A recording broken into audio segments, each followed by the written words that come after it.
Hello nào này spa cùng mà cảnh ngay tí bầy ta chỉ ngay đây dừng ba phẩy nè em hạ phở mà hạ ấy miên ạ Nhớ men hơn. đôi giận Thế hả?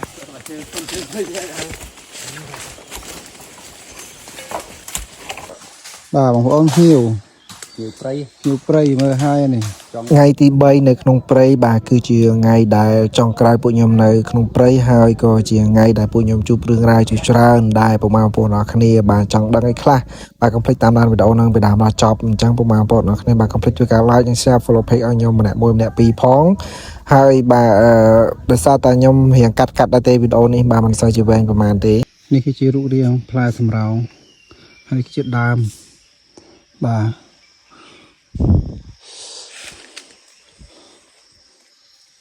ពាក្យថាឡើងភ្នំហើយនឹងចុះភ្នំបាទពាក្យពីរហ្នឹងគឺវាមិនដូចគ្នាទេពុកម៉ែបងប្អូនអរគ្នានៅពេលដែលឡើងហើយនឹងចុះហ្នឹងគឺវាស្ថានភាពខុសគ្នាឆ្ងាយដាច់តែម្ដងណាហើយបាទហើយដោយសារតែថ្ងៃទី3បាទថ្ងៃទី2កាលពីវីដេអូមុនហ្នឹងបាទមេឃភ្លៀងបាទមួយយប់មួយថ្ងៃពេញតែម្ដងអញ្ចឹងហើយក៏ពួកខ្ញុំបាទជួបបញ្ហាមិនបានដើរព្រៃមួយថ្ងៃពេញបាទហើយសម្រាប់បញ្ហាថ្ងៃទី3ហ្នឹងនៅពេលដែលពួកខ្ញុំរកដើមសម្រោងឃើញហើយបាទគឺវារីកអស់នៅក្រោមដើមតែម្ដងអញ្ចឹងក៏អត់មានអីទេពុកម៉ែបងប្អូនអរគ្នាបាទក្រៅពីខ្ញុំរើសបាទយកមកហូបជាងទៅព្រោះនឹកឃើញវាស្ដាយមែនតែន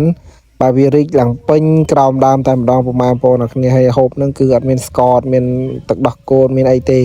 បាទចង់ដឹងថារសជាតិបាទវាត្រូវភ្លៀងវារីកទៅជាយ៉ាងណាអីយ៉ាងណាអញ្ចឹងសម្រាប់អ្នកដែលមានប្រាក់មានលុយបាទមានប្រាក់កាក់បាទទិញពី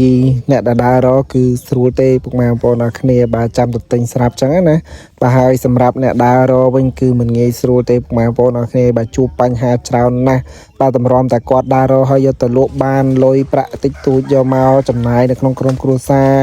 បាទហ្នឹងគឺមិនងាយទេពុកម៉ែបងប្អូនអរគ្នាឡើងភ្នំម្ដងសឹងថា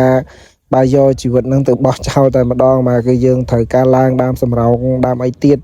បាទហើយដើមសម្រោងមួយគឺបាទកម្ពស់នឹងខ្ពស់ខ្លាំងមែនតើបាទ30-40ម៉ែត្រទៅលើណាពុកម៉ែបងប្អូនអរគ្នាបាទមិនមែនតិចតួចទេអញ្ចឹងនៅពេលដែលពុកម៉ែបងប្អូនអរគ្នាបាទទទួលទិញ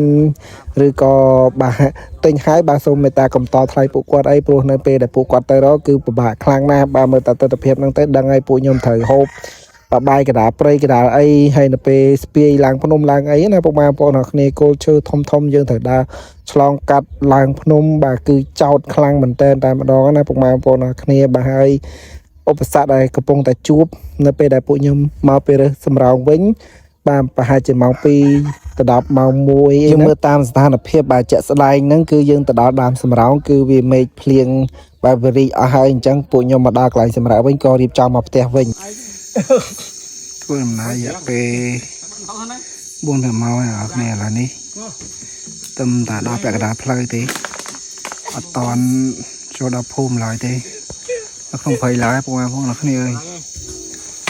ឡើយតោអសាំងមួយពងអាចចាក់សាំងអូយសង្ឃឹមថាលើកនេះគឺជាលើកចុងក្រោយរបស់ខ្ញុំដែលខ្ញុំចូលព្រៃខ្ញុំជប់ចូលហើយគឺចូលទោះបីខ្ញុំចូលក៏ខ្ញុំចូលត្រឹមចិត្តឬក៏អីដែលស្រួលជាងនឹងអញ្ចឹងណាបងប្អូនអរគ្នាបាទសង្ឃឹមថាអត់ពិបាកអញ្ចឹងចុះបាទគណៈពេលនេះយើងត្រូវដល់កន្លែងសម្រាប់សិនពុកម៉ែបងប្អូនអរគ្នាបាទម្នាក់គឺអស់ខ្យល់អស់អីលេងគ្រប់យ៉ាងអញ្ចឹងគឺយើងត្រូវការសម្រាប់សិន